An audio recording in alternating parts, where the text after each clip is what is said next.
I think it's safe to say that this has not been a great week for Nickelodeon, with the release of the Max documentary Quiet on Set, or, you just watched the whole thing on Twitter with Trick and Josh funny moments looping in the bottom. I don't judge. It exposed a lot of people out there to the horrific reality that is child stardom, delving primarily into the career of Dan Schneider, a figure that I've talked about in this channel before, although focusing much more on his creations rather than the man himself for obvious reasons. It's an eye-opening expose to the world that was 90s and 2000s Nickelodeon. I've never really been one of those people who argued you couldn't separate the art from the artist, but it's hard not to admit that while watching it, it made me seriously reconsider how I felt about some of my favorite series growing up. And while this is mainly stuff that we've been hearing for years, especially in relation to Dan Schneider, whose name has been a mere punching bag for almost a decade now, I think this being the first wide-scale publication of something like this, released in a format that people are obsessed with right now, is what's resulted in this resurgence of people finding out about this stuff for the first time and calling for the man to be put in prison. Which, listen dude, if John K didn't get sent to prison, then there's no way in hell Dan will. The most you can do is just keep him as far away from children's entertainment as possible. Because they really go into a lot here. His creepy, overprotective nature over his cast, the treatment of them as if they were adults and not in such formative years in their lives. Although I have to wonder why the documentary never brought attention to those weird as hell tags he would have at the end of his episodes, to make it sound like the kids were saying something provocative. I heard you swallow. Sometimes I do it to myself. I don't want to get blackballed. How bad do you want this? As a kid, I just thought it was funny they were saying random words.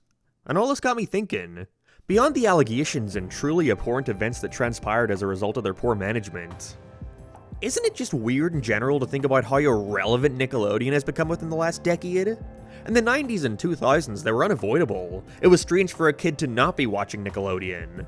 I would be so pissed off going to a friend's house and saying they didn't have cable. Where's the Spongebob? However, nowadays, if a kid said they still regularly watch the channel, my only response would be, what though? What are you watching, Baby Spongebob? Live-action Lincoln Loud? What are you, stupid? From taking even the quickest of glances towards my channel, it's fairly evident that a lot of the programming Nickelodeon has produced over the years means a lot to me. It's one of the only things out there I find the ability to be nostalgic towards. And so in a way, it's sad to see that the company responsible for creating some of the most influential material for me as a kid only stands today as a mere shell of its former self. Nothing more than an awkward subject. And so today I wanted to spend some time talking about it. Not only why I think the company has gone so downhill from a juggernaut of children's entertainment to something I wouldn't want within a 10-foot radius of my kid, but also I want to highlight why it did have such a stranglehold on so many kids at one point. And so with that, let's talk about the downfall of Nickelodeon. But first, speaking of tonal shifts, this video is sponsored by War Thunder. War Thunder is a radical free-to-play multiplayer action game where you can use vehicles, aircrafts, even naval vessels to fight in dynamic battles in locations all around the world. Sadly, not your local Friar Tuck's though. It's available on PC, Xbox, PlayStation, and perfectly captures the scope and sensation of fierce military battles, using all the iconic and even lesser-known equipment from the mid-20th century to the present.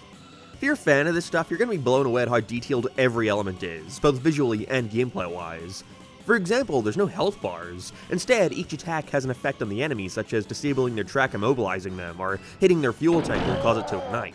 With their recent update Alpha Strike not only having added a new map in North Holland, but they've also added a bunch of new equipment and significantly improved the visual effects. So why not download War Thunder for free today using my link in the description? All new players, or at least those who haven't played in the past year and a half, will receive some special bonuses like rentals for the P-40E-1 aircraft and M4 tank, a special decorator Eagle of Valor, 100,000 silver lions, 3 premium vehicles, a week of premium account, and even more gifts if that were possible. But hurry up because it's gonna end soon. And thanks to War Thunder for sponsoring this video. Obviously, Nick's decline is a result of many factors. The company has become less and less culturally relevant for much longer than just when all this Schneider business came to light. The main reasoning obviously being the fact that kids are much more interested in watching shows on their phones and iPads rather than on televisions. Even Nickelodeon shows with re-uploads gaining millions of views, but of course that doesn't help the main issue, which is the network suffering. Cable just isn't that popular anymore, most people opting to cancel theirs in favor of signing up for a couple streaming services. And unfortunately, it ain't the one Nickelodeon is on. Paramount Plus is a terrible app, it's got a horrible interface, there's barely anything to watch, and overall it just runs horribly. I've been trying to watch through Danny Phantom on there for the first time in the past couple weeks, and it's really opened my eyes to how awful that service is. It's just always buffering, and it isn't a problem I have with Netflix or Max, so I have to assume there just isn't enough money being put into the servers. And so when watching shows or even just navigating the menus, you're constantly met with lag. It is abysmal. But why should they put more money into it? Their subscriber base is already miles below their competition despite being around for a couple years at this point. No amount of charming crossover commercials is helping the fact that Paramount Plus simply doesn't have that much to offer. And it seems Viacom have become aware of this too. Because when checking out Netflix recently, I've begun noticing that way more Nickelodeon shows have begun appearing back on there. Fairly Odd Parents, Rugrats, Drake and Josh, a lot of popular series, are now all available to watch on a streaming service that isn't owned by Nick's parent company, and I think that's incredibly telling. The only Nickelodeon things worth getting on Paramount Plus seems to be the stuff that isn't popular enough for other services to want to buy the rights to. Or Spongebob, which they've been putting a massive marketing push into, seemingly being one of the only reasons to get Paramount Plus. Because in reality, what does Nickelodeon have now? Bad reboots of their more successful shows from their heydays? Spin-offs to said successful shows? Or the occasional new cartoon thrown in, that only manages to run for a season or two as all the wind is pulled out of its sails in favor of promoting the CM3 Spongebob cartoons. Spongebob, Loud House, Rugrats, Fairly Odd Parents, that's all there is to Nickelodeon now on a cartoon level. Rock, paper, scissors on the surface level seems like a horrible idea, but upon seeing clips of it, it actually manages to be pretty funny. But that doesn't even matter because I'm sure half of you out there watching this thinking, what the fuck is rock, paper, scissors? I suppose first of all, it's important to highlight why I think Nickelodeon was such a triumphant force in children's entertainment in the first place, to directly contrast as to where they are now and how they lost their way. And to me at least, it came down to three main factors. 1. A lack of competition. In regards to cable channels focused on animation, there were the big three: Cartoon Network, Disney Channel, and Nickelodeon, with Nick being in an incredibly lucky position where when it premiered it only had to really compete with Disney Channel. And with them advertising and making their entire personality around being something new, different, and edgy, it gave them the perfect opportunity to gravitate kids' attention. Especially once they started their own original programming. There was something so cool about Nick that almost made their competitors seem more lame in comparison. Why watch Mickey Mouse when you could watch Ren and Stimpy? Reminds me a lot of the Sega vs. Nintendo stuff that was happening, at the exact same time, wow. For me personally, I was glued to Nickelodeon 95% of the time as a kid. The only Disney cartoon I had any interest in was Phineas and Ferb, and I kept confusing Cartoon Network with Boomerang and assumed they just played lame old people shows. And so Nick kept all my attention. 2. Nickelodeon was fun. They prided themselves on being a network for kids by kids. Of course that wasn't true, but it's the image they successfully gave off to their viewers, showing kids the stuff they wanted to see, mainly focusing on gross out and stuff more relatable to them. Not only through its programming, but just the network as a whole had such a fun vibe to it. The unique bumpers and advertisements, you had Nick.com and magazine, which made Nickelodeon something you could follow along with, make it a part of your everyday. Now of course a large focus of this was for money-making purposes, making sure your kid always had another opportunity to support the company, but they made doing that engaging. Sadly, the magazine industry is something that also suffered from the rise of the internet. And along with that, folks have become much more accustomed to getting their entertainment from the same 3 or 4 social media websites. I can't imagine many kids today seeking out the current Nick.com. It's a lot of stuff outside of their control, and that's a shame.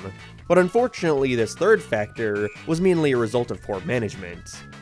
3. Nickelodeon had good shows. Dated in a lot of cases, but the simple truth is, Nickelodeon used to stay up to date with a consistent string of quality cartoons, usually releasing 2 to 3 new series every year. Now, not all of them were hits, but at a certain point they were releasing at such a rate that there was always something to look forward to. And at least every now and then when they did release a piece of shit, you at least had confidence in there being one show that you wanted to watch on there. You know, if my options were to sit through half an hour of mediocrity to get to the stuff I wanted to see, or, I don't know, kick a ball outside, then sign me up for Fanboy and Chum Chum, let's go, I'll power through it.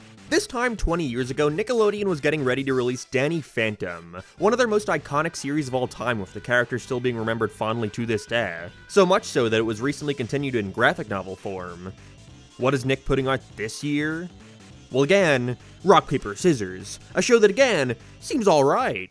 But I think it's safe to say that it is not going to be anywhere near as well remembered as the stuff they used to put out. And let me tell you something about Nickelodeon, and I won't let them censor this.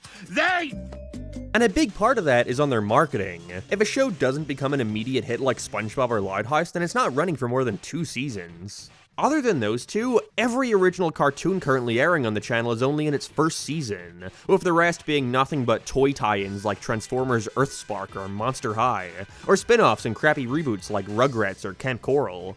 Stuff designed for the sole purpose of keeping a franchise relevant with something new and exciting, so it doesn't just seem as if they've been putting all their attention into the same two shows for the past decade. Which they have. Well, okay, and there's Big Neat. Seems fun. But It's Pony, Middlemost Post, Rise of the Ninja Turtles, all cartoons where, by the time I finally wanted to check them out, they were gone. It's a tired opinion, but really, SpongeBob got too big to feel. It seems like more often than not the higher-ups only put these other shows into production to ensure their investors that they're more than just the SpongeBob channel. Oh, but that's to ignore all their fantastic live-action programming currently airing, like The Really Loud House, Tyler Perry's Young Dylan, Aaron and Aaron. These solo acts have to band together. Why does every kid's sitcom have to be about music? Also, that's it. I just named you every series that is currently airing, and I only knew of one of them that even existed before 5 seconds ago when I looked this up. Other than that, we're rapidly approaching the horrifying concept that is the era of 2010s nostalgia. I mean, we did just get the amazing comeback to the hit 2013 series, The Thundermans. Kill me. Something I've been talking about a lot with my friends recently is the idea of suffering for art. Like, Dan Schneider is evidently a pretty terrible human being, but let's be real, he made some good shows. Not just for kids either. My grandmother would watch iCarly and Drake and Josh with us and keep up with the plot points. There was something about his humor and style of comedy that just appealed to people. At the very least in a way that didn't come off as if it were talking down to its audience. Do these shows, being so iconic and well-remembered, justify that— No. Not even gonna entertain that thought.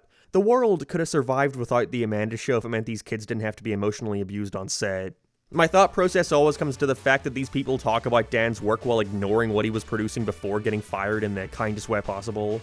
I wish YouTube would give me a $7 million check when I decide to stop uploading. Henry Danger Game Shakers, animated Henry Danger. I grew up watching Amanda Show, Drake and Josh, iCarly, Victorious, even Sam and Cat for as briefly as it aired. I could tell by the time this shit aired, I was disinterested. He'd lost his touch. I also don't find it to be a coincidence that Nickelodeon only decided to get rid of the man when he stopped bringing them hit shows.